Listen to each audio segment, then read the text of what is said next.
নমস্কার। কিছু কথার এই পর্বে আমরা আলোচনা করব কোণার্ক সূর্য মন্দিরের কিছু রহস্যের কথা, যেখানে ইতিহাস আর রহস্য মিলেমিশে একাকার হয়ে গেছে। প্রাচীন ভারতের এমন সব অবিশ্বাস্য স্থানের গল্পে পরিপূর্ণ, যেগুলো আজও বিদ্যমান এবং দেশেরই অংশ।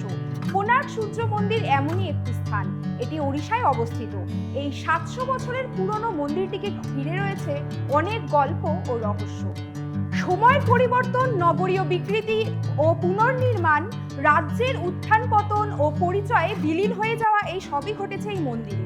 মন্দিরের বন্ধ প্রবেশদ্বারের পেছনে রয়েছে রহস্য থেকে শুরু করে 1 শতাব্দীর বেশি সময় আগে নর্তকীদের প্রেতাত্মা পর্যন্ত। এই মন্দিরটি অনেক আকর্ষণীয় রহস্যের আবাস। মন্দিরের দরজা 118 বছরেরও বেশি সময় ধরে বন্ধ রয়েছে। এই মন্দিরে সূর্য দেবতার পূজা করা হয় না। তার কারণ রাজা নরসিংহদেব মন্দির নির্মাণের জন্য একটি নির্দিষ্ট সময়সীমা বেঁধে দিয়েছিলেন। এর ফলে 1200 শ্রমিক এবং প্রধান স্থপতি বিশু মহারানার জীবন বিপন্ন হয়েছিল। পরবর্তীতে হঠাৎ ধর্মপাল নামের এক বালক আবির্ভূত হয়, যে নিজেকে বিশু মহারানার পুত্র বলে দাবি করে এবং 1200 শ্রমিকের জীবন বাঁচানোর দায়িত্ব নেয়। রাজার অহংকার দূর করার জন্য সে 1200 শ্রমিকের জীবন বাঁচাতে মন্দিরের চূড়া থেকে চন্দ্রভাগা নদীতে ঝাঁপ দেয়। মানুষের বিশ্বাস, এই 12 বছরের বয়সী বালকটি স্বয়ং সূর্যদেব ছিলেন এবং তখন থেকেই কোণার্ক মন্দিরে আর কোনো পূজার্চনা করা হয় না। এই মন্দিরের সবচেয়ে আকর্ষণীয় দিকগুলির মধ্যে একটি ছিল যে এর নির্মাণে চুম্বকের ব্যবহারের কারণে সূর্য মূর্তিটি বাতাসে ঝুলে থাকতো। মূল মন্দিরের প্রবেশ করলে আপনি শূন্যে ভাসমান এই লম্বা মূর্তি দেখতে পেতেন। কিভাবে এটি ঘটতো তা বছরের পর বছর ধরে একটি রহস্য ছিল। লোকেরা জানতো না যে চারিদিক থেকে আসা চুম্বক ক্ষেত্রের কারণেই এটি ঘটতো, তবে এর ফলে মূর্তিটি সরিয়ে ফেলা হয়েছিল, যদিও ঐতিহাসিকভাবে এটি প্রমাণিত হয়নি। কোণার্ক মন্দিরের রহস্যের কিংবদন্তি অনুসারে অনেক দেবদাসী তাদের নৃত্য পরিবেশনার আগে এবং পরে মন্দির প্রাঙ্গণে রাত কাটাতেন।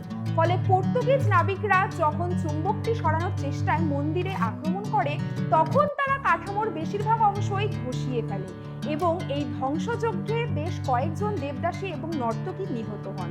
শহর বা আশেপাশের এলাকার স্থানীয়রা আপনাদের বলবে যে যখন সূর্যদেব শয়ন করেন বা কোণার্কে সূর্য অস্ত যায়, তখন মন্দিরের কাছাকাছি বা এলাকার ভিতরে থাকা লোকেরা কয়েকজন মেয়ের কথার আওয়াজ শুনতে পান।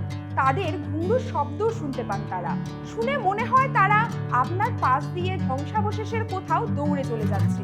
গভীর রাতে প্রাঙ্গণে থাকা কিছু দর্শনার্থী দাবি করেছেন যে তারা ভুতুড়ে ফিসফিসে গলায় হাসতে হাসতে ভাসমান মেয়েদের দৌড়ে পালাতেও দেখেছেন। বহু বিশদ অধ্যয়ন ও গবেষণার পরও কোণার্ক সূর্য মন্দিরের রহস্য অমীমাংসিত ও জটযুক্তই রয়ে গেছে। এক্ষেত্রে আপনার কাছে কেবল একটি পথ খোলা থাকে, সেটি হলো এই স্থানটি পরিদর্শন করা, মন্দিরের জাঁকজমক অনুভব করা, চারপাশের সৌন্দর্য উপভোগ করা এবং কি ঘটে থাকতে পারে সে সম্পর্কে নিজস্ব তথ্য নিয়ে ফিরে আসা। যখন সমস্ত কিংবদন্তি ও গবেষণাগুলো একে অপরের সঙ্গে সামঞ্জস্যপূর্ণ হয়ে ওঠার চেষ্টা করে, তখন আপনি কেবল মন্দিরের পাথরের উপর করা নান্দনিক উপস্থাপনা এবং চমৎকার কারুকার্যের প্রশংসা করতে পারেন। আজ এইটুকুই, দেখা হচ্ছে পরবর্তীতে।